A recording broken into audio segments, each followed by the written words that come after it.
말씀을 보면 야고보 사도는 많이 선생이 되지 말라라고 그렇게 이야기를 합니다. 우리는 할 수만 있다고 하면 높은 자리로 올라가려고 합니다. 평사원보다는 가장이 되고 싶고, 또 가장보다는 부장이 되려고 하고, 부장보다는 또한 사장이 되려고 그렇게 몸부림칩니다. 높은 자리에 올라가면 올라갈수록 돈도 많이 벌 수가 있고, 또 명예와 또 권력도 많이 소유하게 됩니다.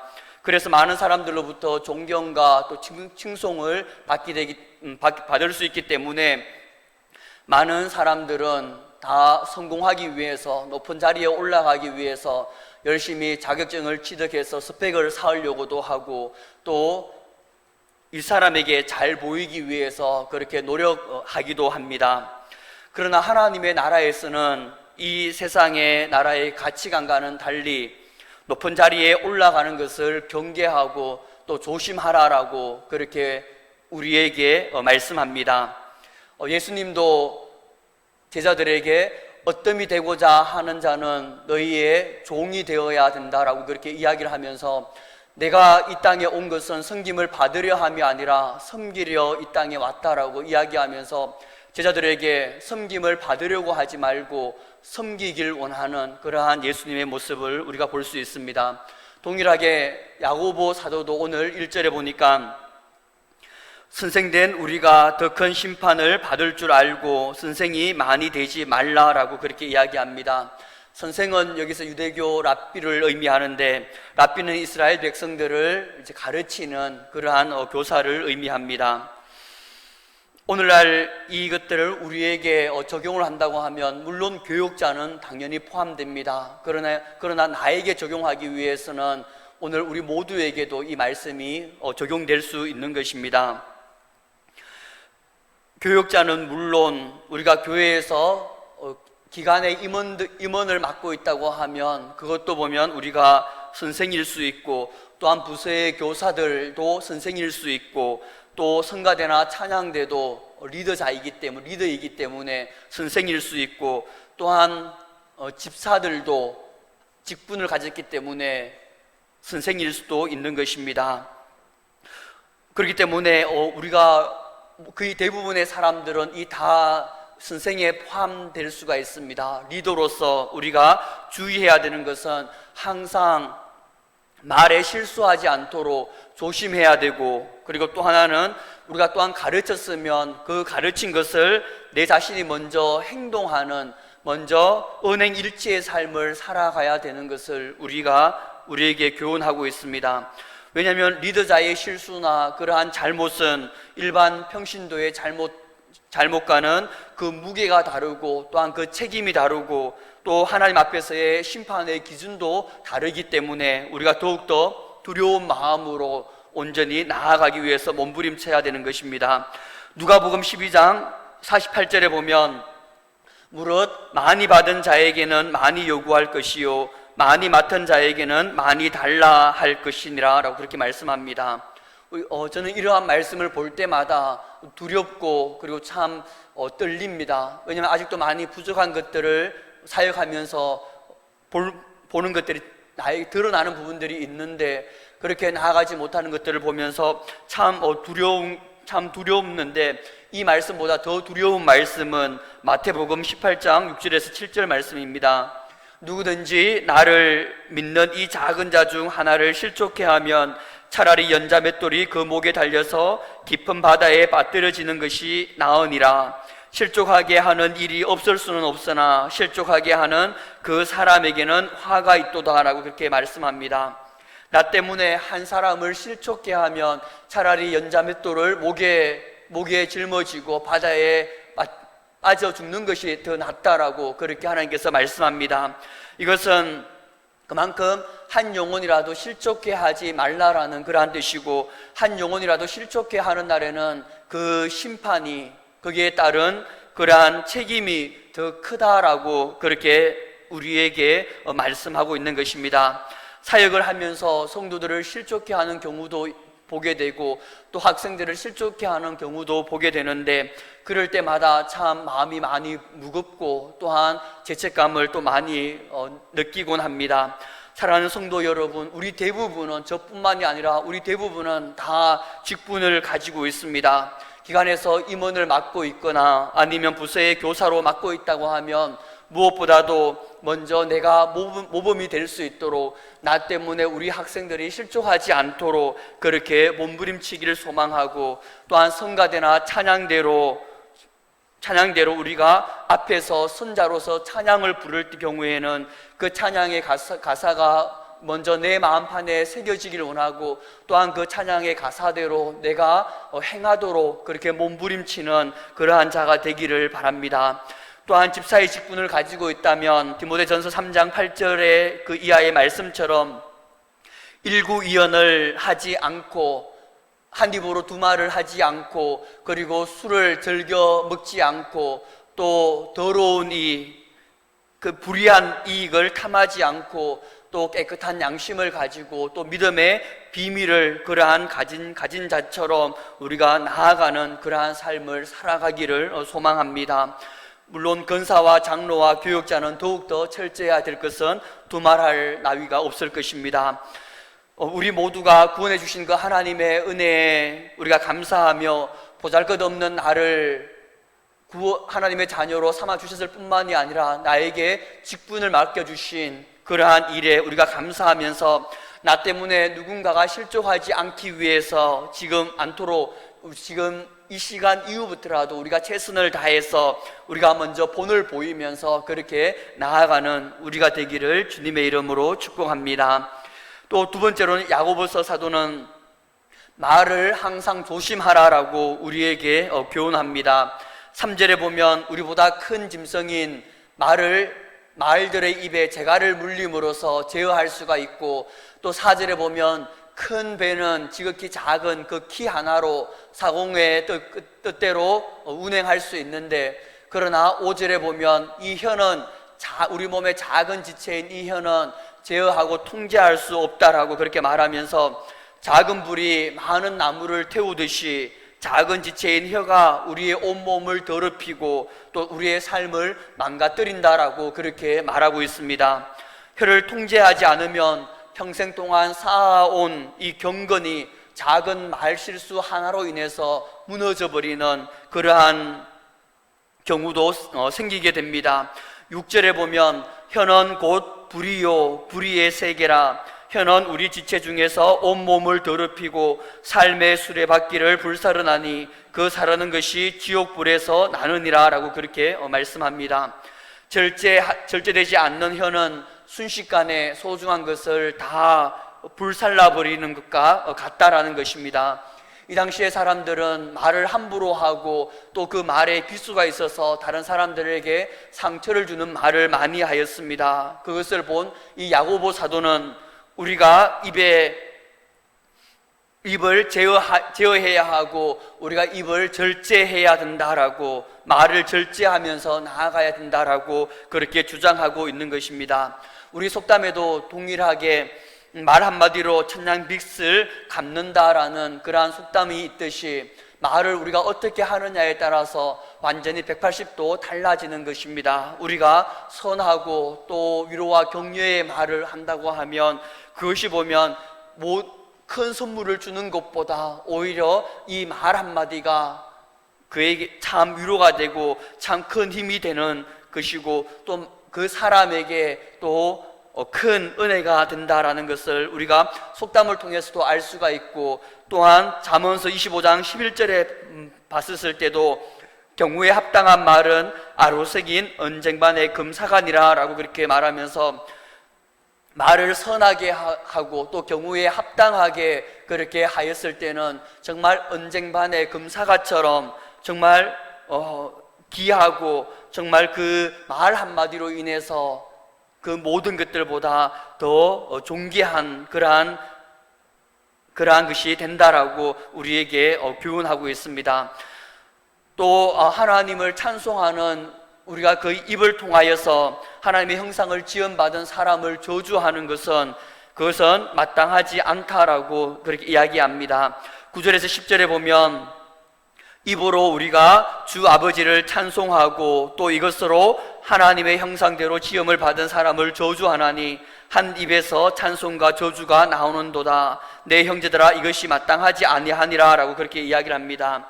한 입에서 인간이 말로 할 수 있는 가장 고귀한 것인 하나님을 찬송하는 그러한 것을 하고 또 다른 한편으로는 인간으로서는 가장 추악한 행위인 하나님의 형상으로 지음받은 그 사람을 저주한다는 것은 있을 수 없다라고 그렇게 말하고 있는 것입니다. 한 입에서 하나님을 높이는 찬송이 나오고 또 한 입에서는 하나님의 형상을 지음받은 그 사람을 저주하는 것, 곧 그것은 다름 아닌 하나님을 저주하는 것과 동일하게 하나님께서 여기시는데 그렇게 하는 것은 있을 수 없다라고 그렇게 말하고 있습니다.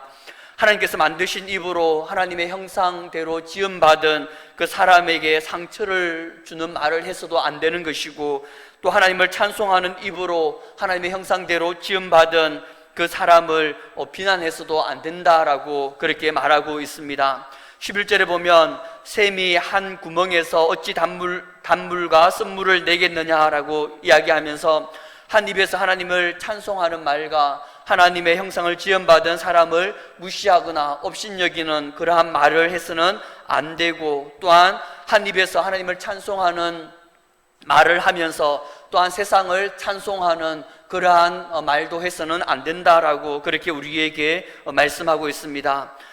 우리의 그 입으로 하나님 보시기에 합당하게 아름답게 빚어져 나가는 그러한 말을 해 나가는 우리가 되기를 간절히 바랍니다. 우리가 무엇보다도 명심해야 될 것은 우리의 그 입에 나오는 모든 말들은 다 마음에서부터 비롯된다라는 것을 우리가 잊지 말아야 되는 것입니다.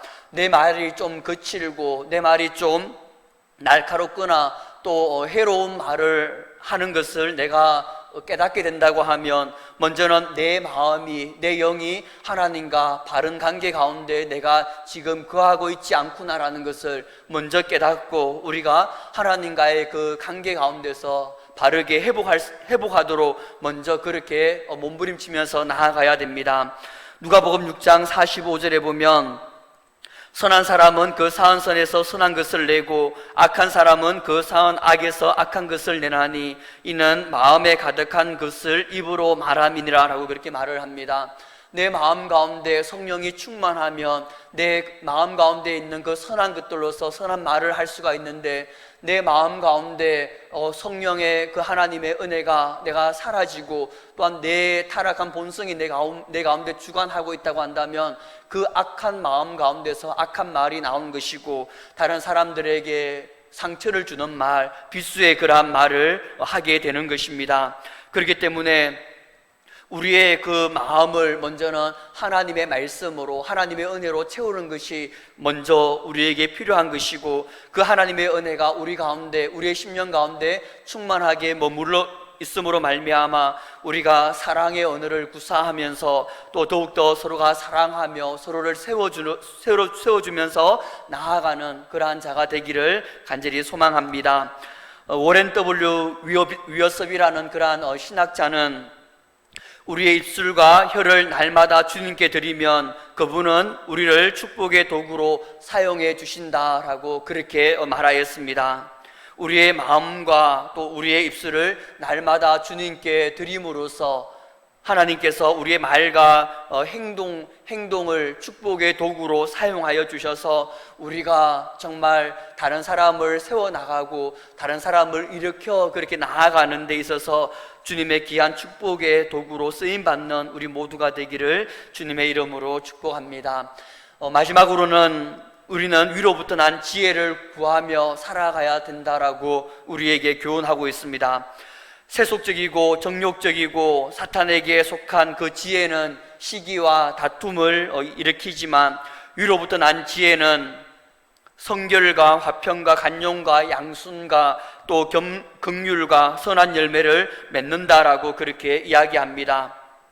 또한 그것은 편견과 거짓이 없는 그러한 화평을 이룬다라고 말씀하고 있는데, 17절에서 18절 말씀을 보면 오직 위로부터 난 지혜는 첫째 성결하고 다음에 화평하고 간용하고 양순하며 긍휼과 선한 열매가 가득하고 편견과 거짓이 없나니 화평하게 하는 자들은 화평으로 심어 의의 열매를 거두느니라 라고 그렇게 말씀합니다.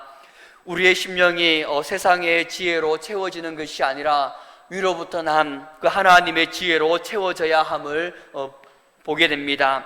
그때서야 비로소 우리가 길들여지기 힘든 혀에서 우리가 성결과 또한 화평과 간영과 양순과 또 긍휼 등의 성령의 열매가 맺히고 또 편견과 거짓으로부터 우리가 해방되어지는 그러한 은혜를 누리게 되는 것입니다. 17절 말씀을 우리가 다시 좀 더 구체적으로 살펴보면 위로부터 성령의 은혜가 부어지게 된다면 우리는 성결케 되어집니다. 이 성결은 하나님 앞에서 깨끗한 마음이라고도 말할 수 있고 또한 거룩함이라고 그렇게라도 말할 수 있습니다. 또한 이것은 두 마음을 품지 않는 그러한 오직 하나님만을 사랑하는 그러한 마음이라고도 말할 수 있습니다. 이 성결케 되는 이 마음은 더러움과 분리된 그러한 상태를 의미하는 것인데 우리가 무엇보다도 먼저 하나님으로부터 오는 그 은혜를 덧입는다고 한다면 우리가 먼저 우리의 심령이 거룩해지게 되고 또한 그 거룩해 됨으로 말미암아서 우리의 입을 제어하게 되고 우리 입에서 나오는 그 모든 것들도 다 선하게 되어지는 그러한 은혜를 덧입게 되는 것입니다.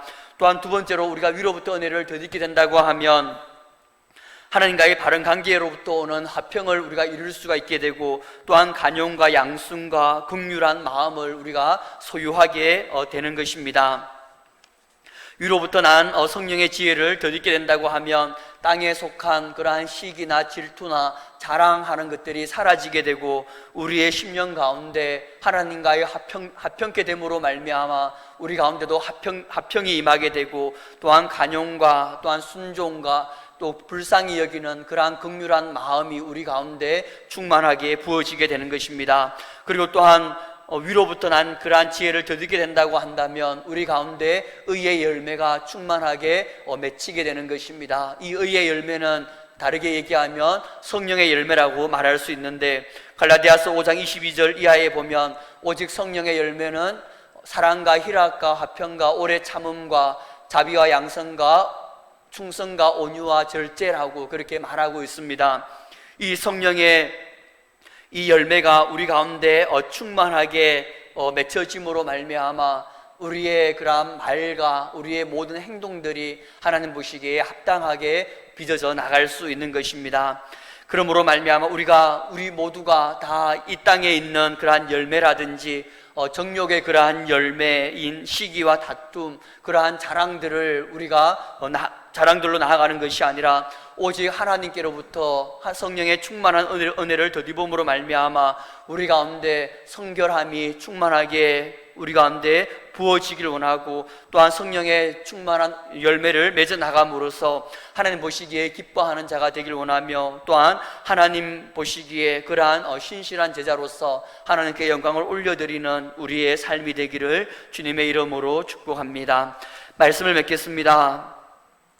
우리의 타락한 본성을 거스를 수 있도록 우리는 날마다 하나님으로부터 오는 그 은혜를 덧입으면서 그 지혜를 덧입어 나가기 위해서 우리가 몸부림쳐야 합니다. 그 성령의 은혜가 충만하게 우리 가운데 부어지게 된다고 한다면 우리는 성결한 그러한 마음, 우리가 깨끗한 그러한 심령을 우리가 소유할 수 있게 되고 또한 성령의 열매가 우리 가운데 충만하게 맺어짐으로써 우리의 입술과 우리의 마음은 새롭게 변화를 받아서 하나님 보시기에 기뻐하는 말과 하나님 보시기에 기뻐하는 삶을 살아갈 수 있게 되는 것입니다. 그러므로 우리가 날마다 위로부터 오는 하나님의 은혜를 덧입기 위해서 날마다 말씀 가운데 기도 가운데 나아가기를 원하고 그리고 또한 우리가 하나님 보시기에 우리가 하나님 보시기에 그러한 모든 성품과 또 모든 은혜를 충만하게 누림으로써 우리 한 사람 한 사람을 통해서 우리 가정이 회복되고 또 우리 교회 가운데 우리의 삶의 터전 가운데 하나님의 나라가 더욱더 충만하게 임하게 하는 그러한 축복의 통로가 되기를 주님의 이름으로 축복합니다. 기도드리겠습니다. 사랑하는 아버지 감사합니다. 하나님, 우리 가운데 무엇보다도 성령으로 충만하게 기름 부어 주셔서 위로부터 하나님께로부터 오는 그 지혜를 충만하게 더듬게 해 주시옵소서. 그래서 하나님, 우리의 심령이 정결케 되고 우리의 말의 입도 하나님 정말 하나님께서 원하시는 그러한 선한 열매를 맺어 나가는 우리의 입술이 될 수 있도록 하나님 은혜를 다하여 주시옵소서. 무엇보다도 하나님, 우리 가운데 성령의 열매가 충만하게 맺어지게 해주셔서 하나님, 우리의 입술과 우리의 삶 가운데서도 하나님의 그 선한 열매가 충만하게 맺어지게 하셔서 우리가 어디에 있든지 간에 하나님께 영광을 올려드리며 하나님의 나라를 온전히 세워나가는 우리 한 사람 한 사람 될 수 있도록 인도해 주시옵소서. 그렇게 함께 하시고 인도하실 주님께 감사와 찬양 드리오며 이 모든 말씀 살아계신 예수님의 이름으로 기도드립니다. 아멘.